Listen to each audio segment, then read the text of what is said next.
Okay, we're on air. I'm on air with Bennett Kelly from Montreal, Canada. This is Sean Best in just outside of Atlanta. For those of you who are in the Atlanta area, I'm OTP North, which is outside the perimeter. Anybody who's local will know exactly what that means.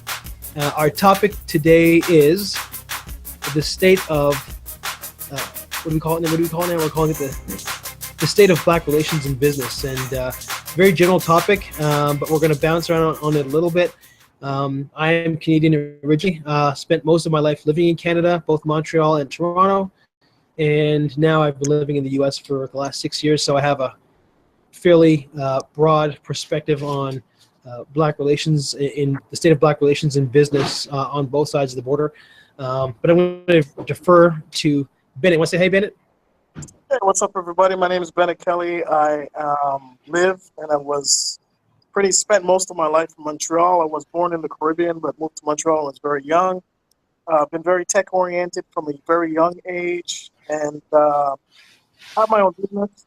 I work in a hospital in the evening time doing various things such as teaching work safety, but I'm also very much into the tech field. I have my own company for 11 years now, and we thought this would be a good forum to get not to learn, also to bounce around ideas and feed off of each other. So excellent. Here we go. Welcome.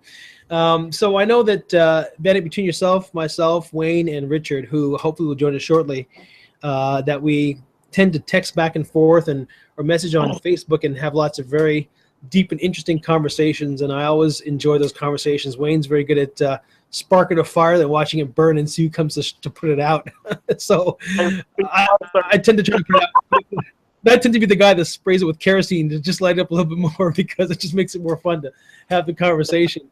But yeah, tell me a little bit about your perspective about what it's like to be a Black professional, not just in Canada in particular, but not just in Canada in general, but Montreal, Quebec in particular, which for those of you who are watching who aren't really aware of it, Quebec is a province in Canada. I know, Bennett, this is hilarious for you, but a lot of Americans don't know Canada very well.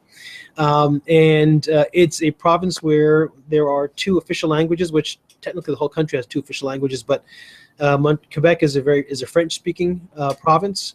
And yes, there are Black people who live in Quebec and who live in Montreal and who live in Canada.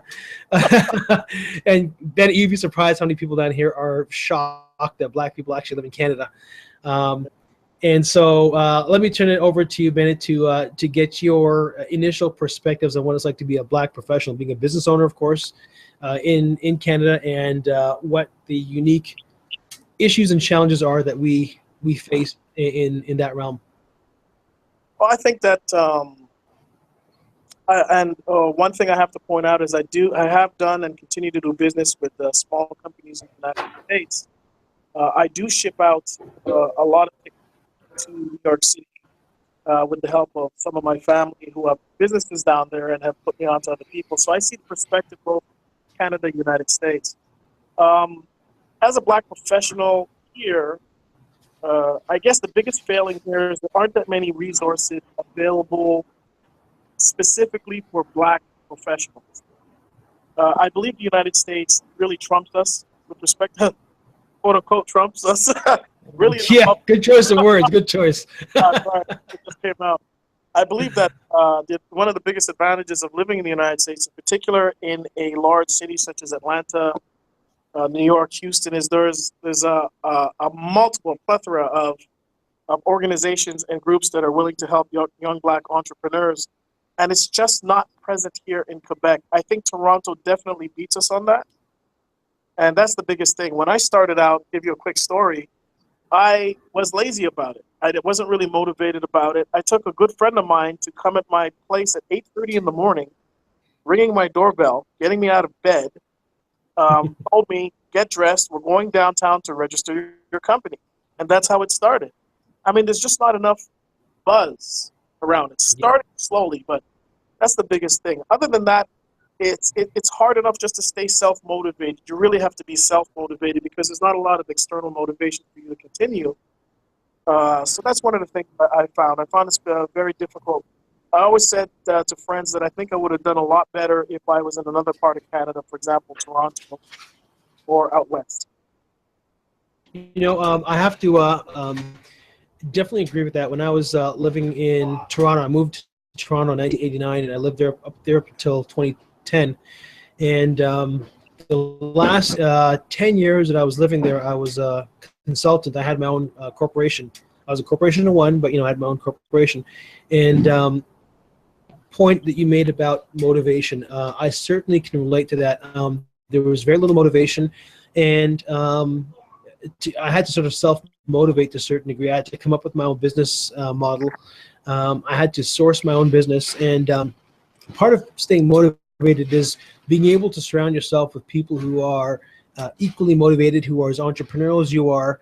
And although there are people who have an entrepreneurial spirit in Canada, I find that there's very little of that in the Black community. I mean, just between you and I and Richard and Wayne, who hopefully will join us shortly, it's a very small community of Black professionals, really, that you can talk to bounce ideas off of, to network, to stay motivated, to learn about how to run and manage a business where, for us, we don't really have a lot of those kinds of resources around us in Canada to really help us out. You have to kind of figure it out on your own.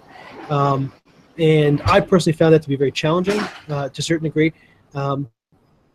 Not quite as challenging down here. Part of it really is, in my perspective, the paradigm in Canada is very different than the United States. And I think a lot of that really plays out. Sorry about the noise in the background here. I'm on my front porch. The paradigm here, I think, even played out to a certain degree in this last election where Donald Trump got voted in. Americans are very, very entrepreneurial minded. That's their spirit, more so than any place I've ever been to. And now, and it's something that I've noticed is ingrained in everybody. Not everyone's an entrepreneur, but everyone gets the concept and gets the importance of an entrepreneurial spirit, and they're very, very supportive, willing to bounce ideas off of you. And that motivation you're talking about is way easier to develop and to maintain, I find, here in certain cities like Atlanta, which is a technology hub in the Southeast, than any place I've been in Canada, including Toronto.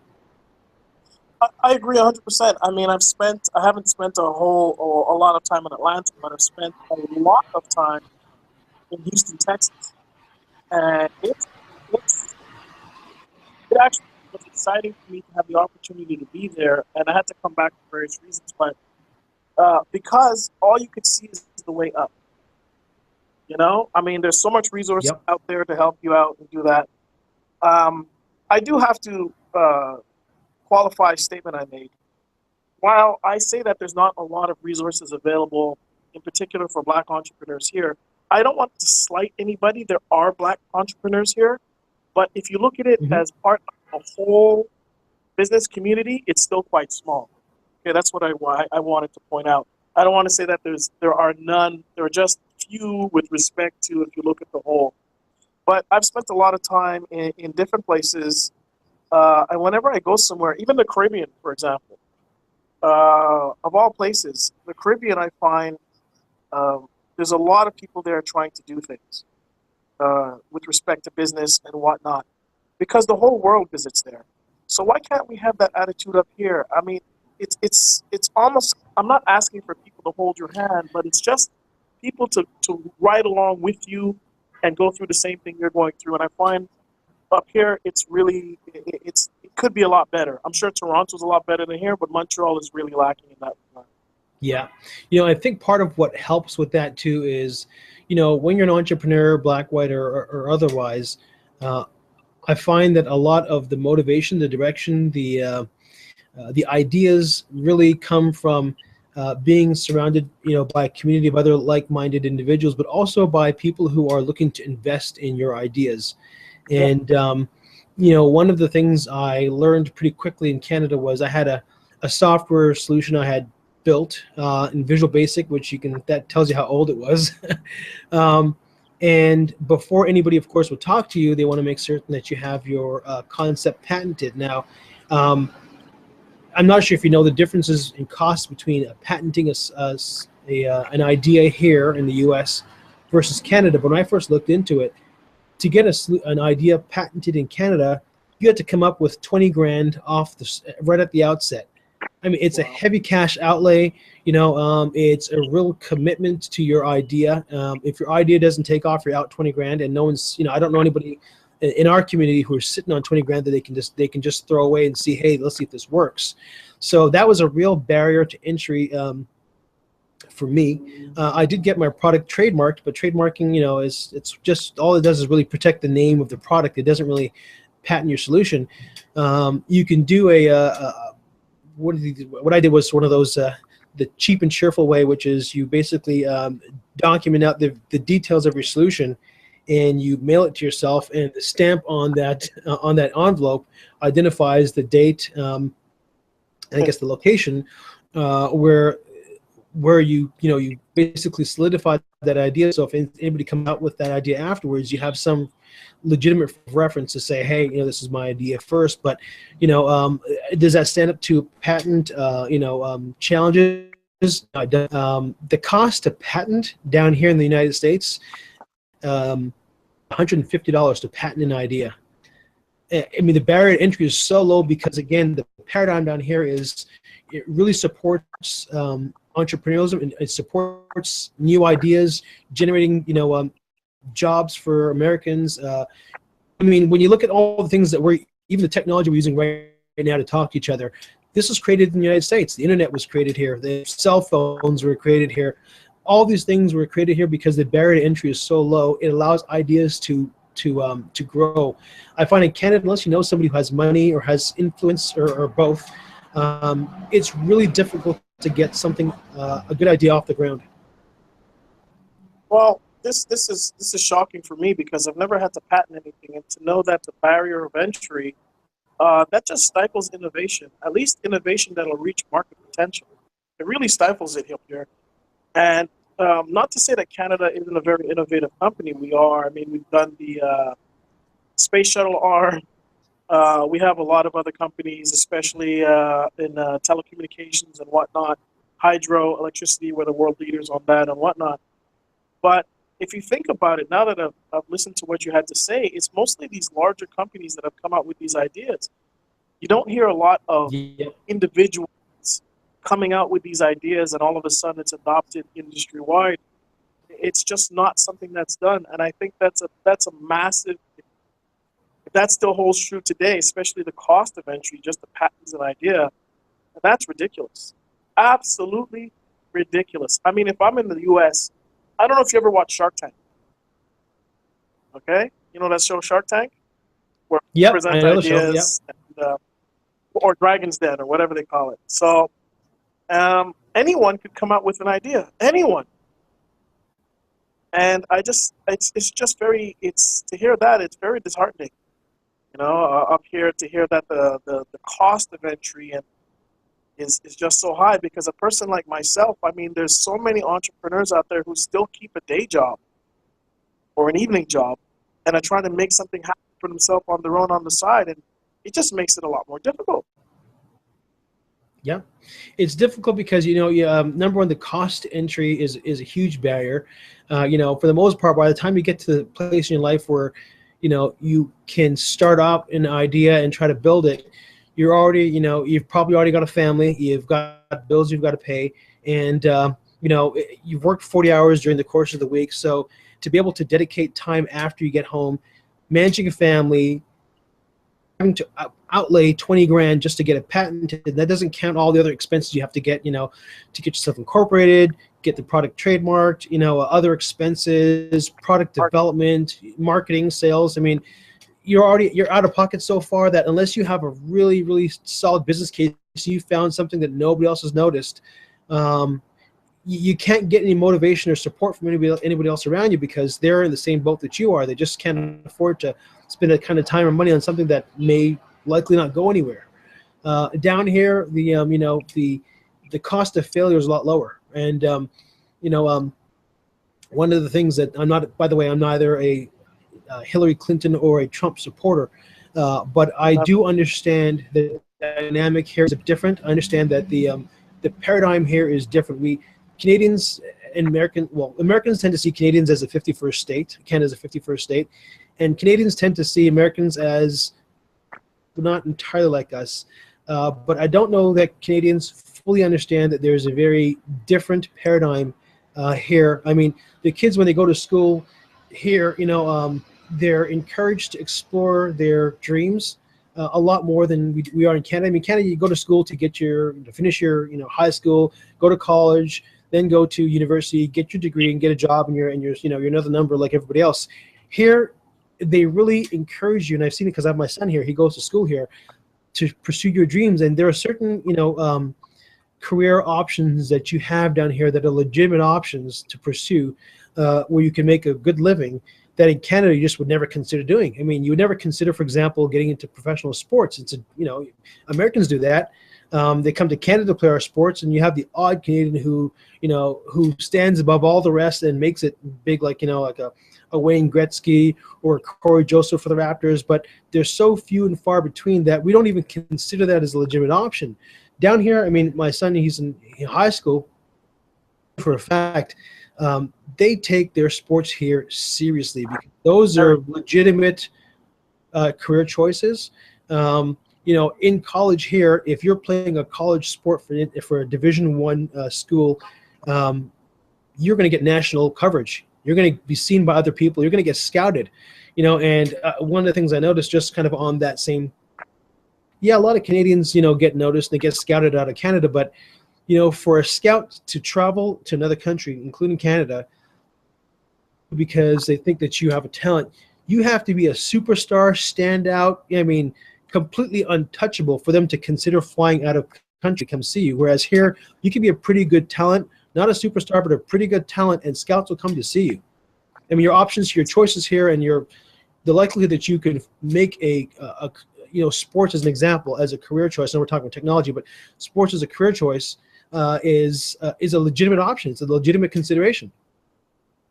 Well, definitely, and that's because the reason that they don't travel so much is because the talent pool down there is so great. Mm-hmm. I mean, why do you have to travel when there's thousands to choose from? But Yep.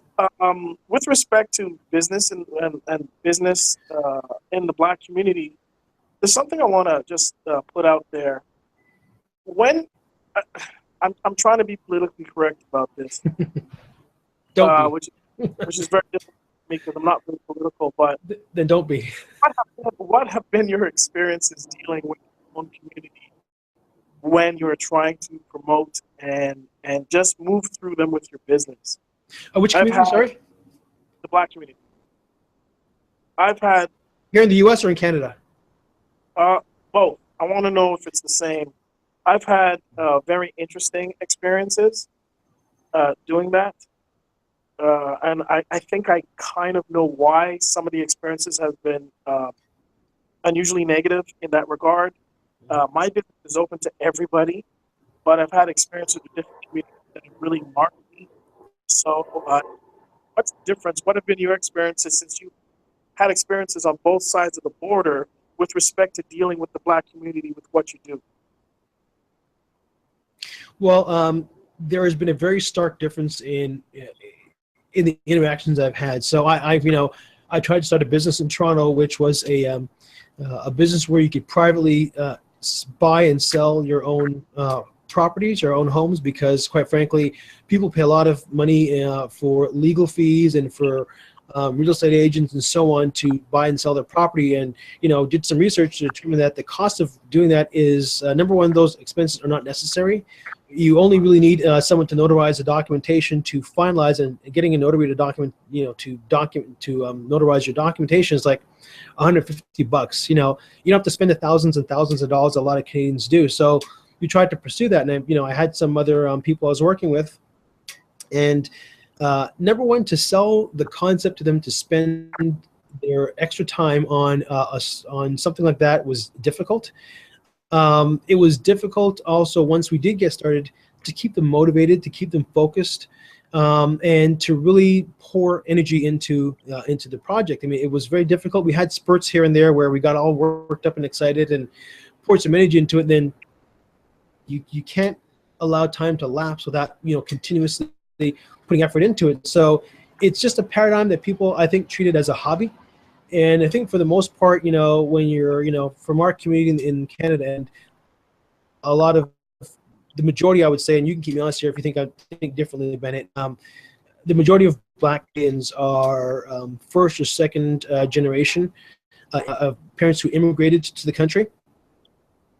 Most of us are originally from the Caribbean, so we have sort of that cultural background. Black Americans are very different. A lot of them are, have been here for several generations, hundreds of years. Their culture is very different. And for those who are educated and who have the entrepreneurial spirit, you can just meet somebody. I mean, I met somebody literally yesterday. It wasn't a black guy, but it was an older white guy. At breakfast, just sitting at the same table he happened to be sitting at, and we started talking business, and we got into it right away. I mean, it's just one of those things where if you meet somebody else where you have a like-minded individual, that conversation is easy to start. It's easy to continue, particularly here in Atlanta. Atlanta has been for many years considered a mecca for Black professionals. I'll never forget when I first came here to visit. I was walking around downtown, and I saw a couple of and stuff. They'd look at you, nod at you, and you nod back at them, and you can see they're getting these expensive cars. And these guys are they're business people. They're entrepreneurs. They're looking for ideas, and they self-support. They support each other. There are lots of organizations down here, like for example, the Technology Association of Georgia, TAG, which is huge down here, not just for Black people, but for any entrepreneurs and for investors. And there are plenty of others. There's Association for Black Professionals down here in Atlanta.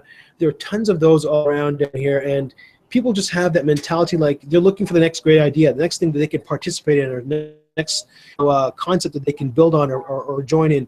So they're actively looking. It's easier to find people who are willing to participate and lend their skills down here, because everyone is thinking in that. They're thinking in that sense. They're thinking about, what can I do? What can I add of value? What can I how can I create the next Google, the next iPhone, the next whatever the case might be?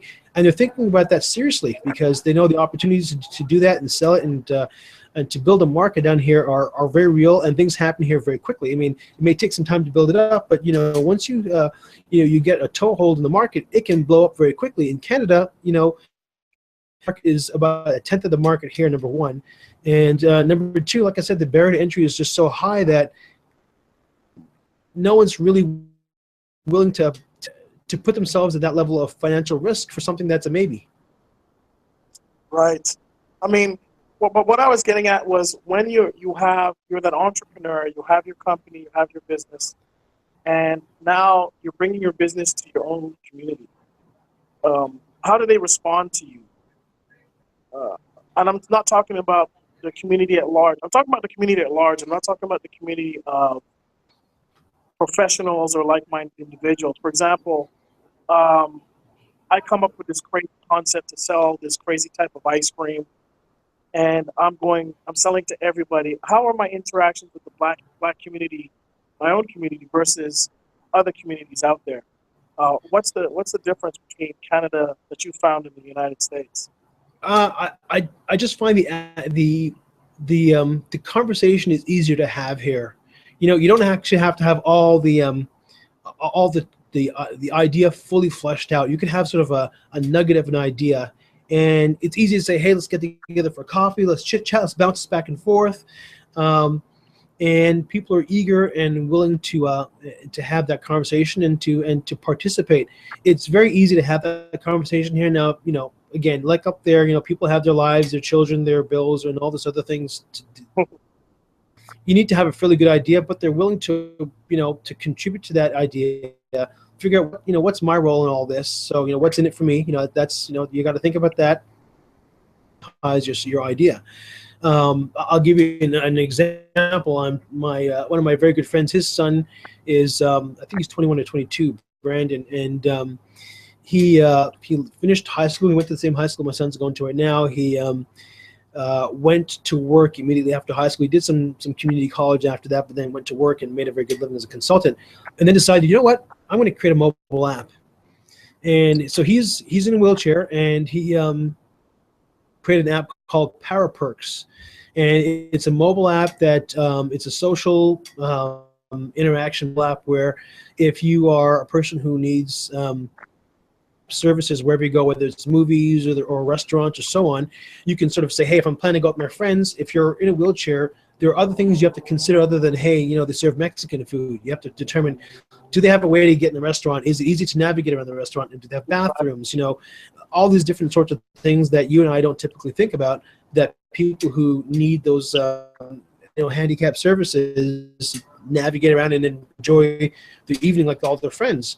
And the way this app works is that people, you know, will rate certain facilities easy to get in and out. There's an elevator, whatever the case might be, where people interact with it and also utilize it. And so he came up with this concept about a year ago, created a beta product, and found some interest through some other investors to develop it. He's already got the product developed. It's already on the Apple iStore. That was a year ago. In Canada, it's not that easy to get that sort of thing done. I mean, down here you have a lot of people who are obviously, like I said, Atlanta is a technology hub in the Southeast. So there are a lot of developers here who can help out with that sort of thing, who are young, who are energetic. And, you know, one of the major sources for those kinds of individuals is Georgia Tech. Georgia Tech produces some of the sharpest people in the country. And Atlanta, you know, they go to these events looking for interesting projects to be part of, to put something on their resume, to perhaps be part of the next big, you know, the next big app, the next, you know, Facebook or whatever the case might be. And they're actively looking, and they're sharp, they're excited, they're charming something where they're like, you know, I'll see what I can do on the weekends. I mean, they're looking for that sort of thing. There's a hunger out there, and on top of that, lots of investment dollars here in Atlanta. In fact, Atlanta is called the Valley of the East. There are a lot of venture capitalists here. There are a lot of angel investors here. So, I mean, the whole right for that sort of thing, if you're surrounded by the right kinds of people and you have interesting and ideas, there's a ton of opportunity out here if you connect with the right people, which, you know, there are plenty of opportunities to do that if you know, hit the right network groups. There's tons of networking groups around the city, not just for Black professionals, but for professionals generally speaking. Whereas in Canada, I never found that. I just could never find anything like that. Montreal, well, not so much in Montreal. I was very young when I was living there, but in Toronto, there just wasn't anything specifically that would really charge where I would bump in, for example, into you or to Wayne or Richard. One thing that I've had difficulty with, and I think it might be a cultural thing, being from the Caribbean and whatnot, is my interaction with clients. Okay, not other professionals, but clients. I mean, I have a technology company, so I have to go and see clients on a regular basis. Now, I've had some pretty interesting clients all over the place, but I've had some very interesting interactions with clients from my own area of the world, let's call it, or not just Black, but I mean from the Caribbean or whatnot. And I think I'd have to chalk it up to a cultural thing, but in Canada, in particular in Montreal, I think we've mentioned and we've already established that the majority of folks of color here can trace their roots back to the Caribbean somehow, whether you're French, Haiti, Martinique, Guadeloupe, or English, any of the other islands. And unfortunately, I found when dealing with clients here from my own community, at times it's been a little difficult. Let's just put it like that. Case in point, I would see a client or call me into their place of business or even their home. This is not operating well. When you do take a look at it, I get in and immediately there's 5 other things they haven't told me about. But because I'm there for that one thing, well, everything's covered, right? Yeah. Or when I go into a company, it's been less of a problem with companies per se, except for one organization I went to one time who were actually insulted when they heard my price. But when they went to Geek Squad, go figure, and were charged double the price, they didn't want to tell me, but I knew the people at Geek Squad, and I approached them. I said, I heard you went to Geek Squad and paid this. Of course, I lost that client, but I didn't really care at that time. Right. I want to know, with clients in our own community, how is it different in Canada as per, you know, that's what I'm really getting at. when you have to deal with the population at large, giving them the service that your company does, not other professionals, but just your average client, your bakery, your shop, your this. How is it different when you're dealing with our own community? Because over here, it can be a little difficult. Yeah, I know what you're getting at. So my experience, and maybe this is something that you can relate to as well, is that I find that people from our community, I don't just mean the Black community in Canada, but I mean people of Caribbean heritage, we tend not to take each other very seriously. We tend not to think that no matter how well spoken you are, and no matter how what your educational creditations might be, we tend to think, okay, well, you're probably not as you're what's what I'm looking for here. There is the best option, and then there's us, right? Even we see each other sometimes that way, and so because we see yourself or myself walk in the front door to fix something, and thinking, okay, well, first of all, this guy's probably not my first choice, and number two, because he and I have something in common, we're both from the Caribbean, I'll get a good deal. I'll get it for free. Or I'll get it really cheap, and to a certain degree, we shoot ourselves in the foot, because if if on the one hand, you're complaining that there aren't enough Black people in business, there aren't enough Black people running these, have their own companies, that's the one hand of the conversation you hear all the time. The other hand is we don't support each other. We don't buy each other's services, and when we do, we always want a deal. And it's like, look, I've got bills to pay. I can't grow a company giving you half off of these prices. It's not about, we have to change our paradigm. It's like, if you want Black businesses to grow, you have to invest in Black businesses. You can't invest in them by paying them half of what the value of the service happens to be, thinking, hey, they should be able to grow anyway. And I think this is going to sound bad, but I'm going to say it anyhow, because sometimes you got to say what needs to be said, and that is, I think there's a little element of envy there. Somebody who's very well spoken and very intelligent like yourself walks in the room, you're thinking, I don't want to see this guy rolling around in a Mercedes Benz or a Rolls Royce, and I'm sitting there driving a beat up Honda. So, I'm gonna maybe not consciously think this way, but subconsciously thinking, what am I gonna do to support this guy? They're already looking down the nose at you, and I'm not sure if you've ever felt that, but I have. Mm-hmm. And to a certain degree, it's almost better. I hate to say it, but this is God's honest truth. Sometimes it's almost better to deal with clients who are not part of our community, don't come with those preconceived notions. And it's unfortunate, deeply unfortunate that has to be said, but it is the reality. Let's just put it like that. It is. I mean, it pains me that I have to try doubly hard to please a client from my own community, just in order to get a little bit of respect. And sometimes that doesn't mean anything. I mean, I've had clients where I walk in the door or on the phone, and they'll say, well, I have a server that I want fixed. It's a small problem, so I only have $20 in my pocket. I'm like, excuse me?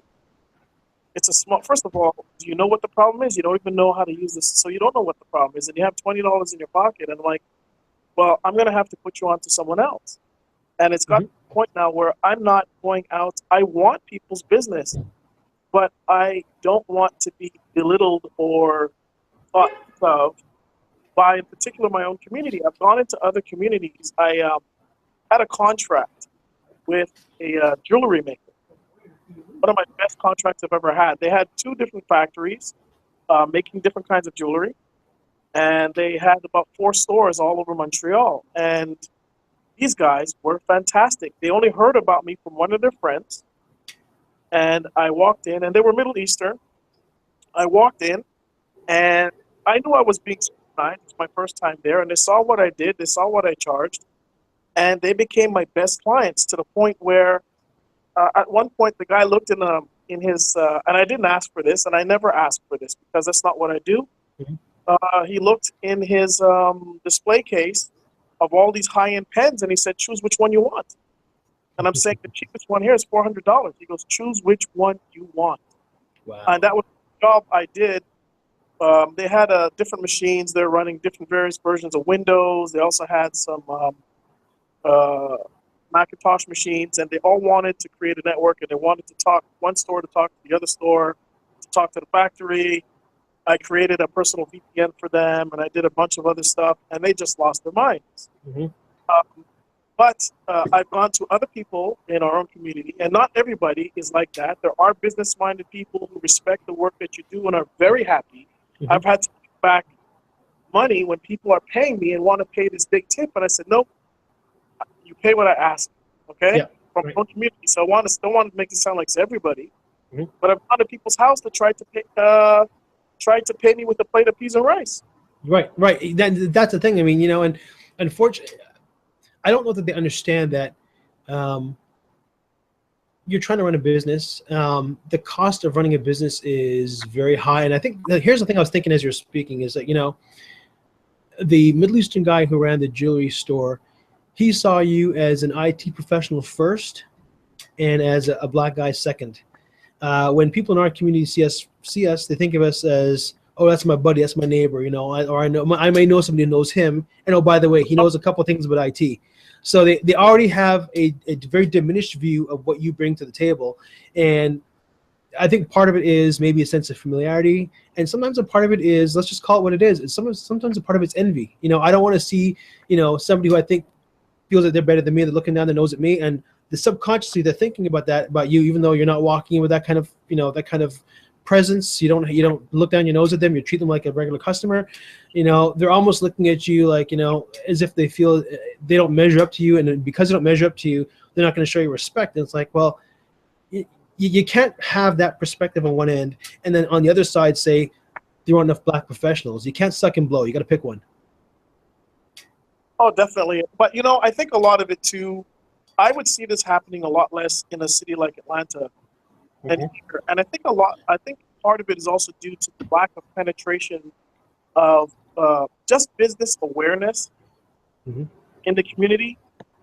They're willing to take their, let's say, whatever equipment to a place like Best Buy to get repaired because Best Buy is a name. But if they had more business acumen or some kind of business awareness and awareness of how to move within business circles with business people, I think that this would be much less of an issue. I don't see this happening as much in cities like Houston, Dallas, Atlanta, New York City, for instance. When I do business with my cousin has his own law firm, for example, and I have done business with other law firms through his, they're not asking, when they see me, when I Skype them and I tell them, look, this is what I'm going to give you, I have never felt anything but a positive, a vibe when they're looking at me thinking, yeah, he's an IT tech first, and he's been done work for this law firm, and they love what he's doing, and we want him to do that. I mean, I've shipped, oh my gosh, I've shipped this year alone more than a dozen different workstations and servers to different law firms. I mean, from shipping from Canada when they can buy it there, and I've even been flown down to do work because the cost of techs in New York is ridiculous. And they're not. And these are people from my own community and outside the community, and that's how it was here. But I just think we don't have the penetration, the mentality of dealing with people in that regard. And yes, so some of it can be. There is there's a portion of that, and there's other things as well. They you hit it on the head. They see Bennett Kelly as the professional with the skill set and the price point that gets us where we need to get to. And this goes back to the whole paradigm of trying to be an entrepreneur and trying to get things moving forward, and trying to do things in a way that is cost efficient so you can start making a profit and build your business. So you are a cog in that machine, and you bring the skill sets required. And oh, by the way, you're a black guy from Canada. Okay, that's the last. And I'm in the same scenario down here. I have a certain very specialized and skill set and experience in project management that a lot of people, even in the U.S., don't have that combination. It's worked in my favor quite a bit, and I've been told this by recruiting firms quite a bit, that they've looked across the country for certain skill set, and they found one other individual in Seattle who had exactly what they were looking for. So they see me for what I can do and for my experience first, and then they see what I look like afterwards. And what I look like afterwards is like, what? Quite frankly, sometimes it's a bonus because they want to be able to say, hey, we've got another black male individual working for our company. This looks great. You know, it looks good for our quota system or whatever the case might be. It's positive. It's positive all the way around. They don't see me as the black guy walking in. Oh, by the way, he knows some project management. And I don't know that our community sees us that way. They see us as, oh, he's Sean, his parents are from Barbados, and, you know, he's from Montreal, and oh, by the way, he knows something about project management. So already your value is diminished by the way that they begin to view who you are. Right. Just not to cut you, but I think Richard wants to log in. Oh, okay. I sent him an email with the link. He just has to click on it. He'll pop in like you did, and I'll add him right to the broadcast. Is he on your Hangouts? Can you just send him a? Let me see if there's a way for me to do that here from where I'm sitting. Let's see. Screen share, chat, cameraman, control room. I'm going to send him another email. He just has to click on the link Right. and join. If he checks his emails, it'll be there. I'm just trying to see if I Richard T. My cam is. What did you say? Glitchy. My cam is glitchy. I told him to use his phone. I'm on my phone, by the way, so you know. Okay. Yeah. Yeah. Can you just send him an invite through Hangouts or? Yeah, I don't know if I can. Well, yeah, I can. Hold on, I'll do that again. I'll do it right now. I just figured out how to do this again. Yeah, we want to welcome everybody who might be watching this live on YouTube. We hope to make this an annual thing, if at all possible, and get more people involved. Tell all your friends if you happen to be watching or anybody's out there.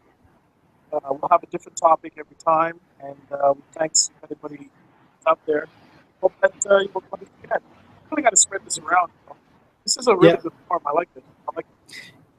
It's great to have conversations and bounce ideas back and forth, and you know, it's I think these are good conversations, and again, for everybody, anybody who's an entrepreneur and you know, who's thinking about, you know, the challenges of, you know, starting their own companies, or even just people who aren't entrepreneurs but who are working in professional circles and don't come from a background where they have lots of support or experience, with the parents weren't really engaged in that way. I know, Bennett, your parents are from the Caribbean like mine are, and you know, working in North America as a black professional is very different than working anywhere else. And I know my parents, although my father is he's a college graduate in Barbados, he graduated back in the 50s. That was a long time ago, and there wasn't much guidance he could offer me. God bless him. You know, he tried, but you know, we kind of have to support each other, and we may ask questions that to you and I would be completely, you know, interesting and new, and would give us some guidance that for others they would think, well, that's painfully obvious. Why didn't you know that? And that's because our culture, we don't come from that background, that culture. I just sent a text message to an email to Richard. Like, what does he say? He says, "Can I still log in, and where?" I'll just say, I just sent an invite to your, sorry guys. All right. Email. Now, I know you said you had to go at 8 o'clock. It's 8:07. Are you still good to continue? Yeah, I can go for another 10 minutes or so, 15 minutes. Okay. If he just starts Google Hangouts, you'll see that it'll say that Sean R. and Bennett K are in ongoing conversation, and that's how I got in, and he just clicks on it and he gets into it. Right. Yeah. I just messaged him to say that I sent him a Yahoo email, an email to his Yahoo account. Oh, that's so cool. He can click on it and join it. Yeah. And I haven't heard from Wayne, so I don't know where he is. And Wayne would be also a very interesting person on this call. Wayne, for those of you who haven't met him and don't know Wayne, he is the most connected guy I've ever met. On top of that, he's got a photographic memory, so he remembers everything he's seen, done, or read, which is just a fabulous talent that you know, I think he's leveraged, but probably not fully leveraged. I think he could probably accomplish a heck of a lot more, and hopefully there will be an opportunity for us to benefit from his knowledge, wisdom, expertise, and his energy. He's a very energetic kind of guy. He's met a lot of very famous people because he just has that kind of energy. People are attracted to him, and he has lots of very interesting points of view that I think would be great for us to hear and to have generate some opinions on. Right. I think I'm kind of very interested in keeping this going. You know, Oh yeah. Mm-hmm. because it's my first time. It's actually not my first time in a group like this per se, but I think that it's a great time, and we're at the point in our lives right now where we've had enough experience where we can speak about things not just from I wish, but I have seen or in my experience. You know what I mean? Yes. And yet, Oh yes. and yet we're young enough. We're young enough that we can still look forward to more experiences and use what we've, to a great extent, learned here or dealt with here, and use it, further along the road. So I think it's a great time of life to be doing something like this. Absolutely. This technology is available to everybody. It's free. It's an opportunity not just to share ideas and to get ideas from other people, but also to network. I mean, we live in a global economy now, a global world, and so the world's become a lot smaller because of technology. And I've been in conversations with a friend of mine who I met online, who lives in Australia, of all places, and we are bouncing some ideas back and forth about a potential solution that we might be able to partner on. And that would never have happened before, having this kind of technology. And now that it is, I mean, it's distance isn't a barrier anymore. The market that we can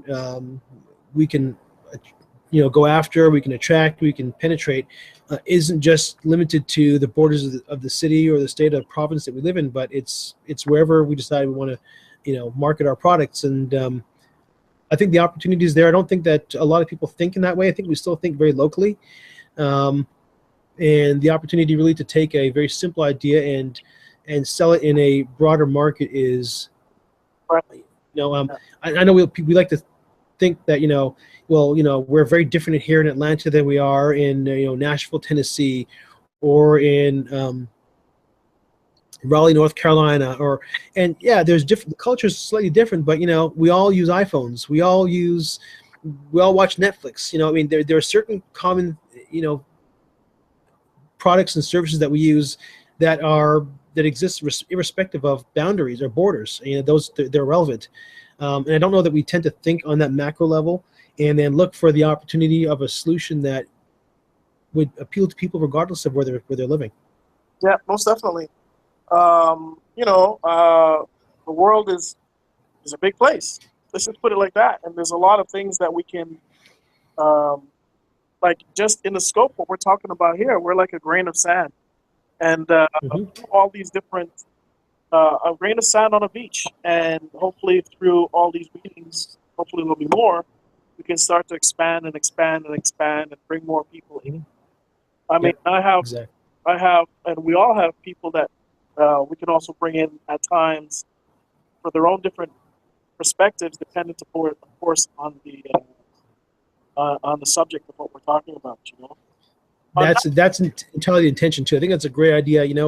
Have some guest interviewees. I know that to my earlier point, Wayne knows a lot of people, and I think once we've got some really interesting topics, he may reach out to somebody who is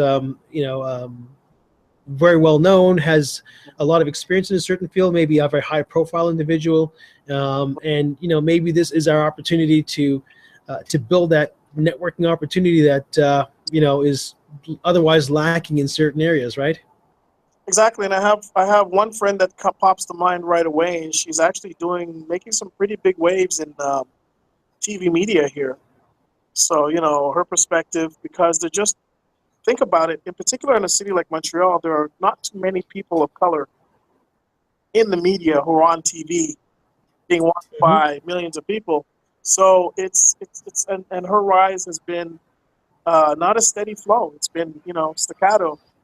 So I can tell you about, for example, that'd be good in blacks in media and whatever, and she'd be. And I have another friend who also went through a company, and we all have our connections.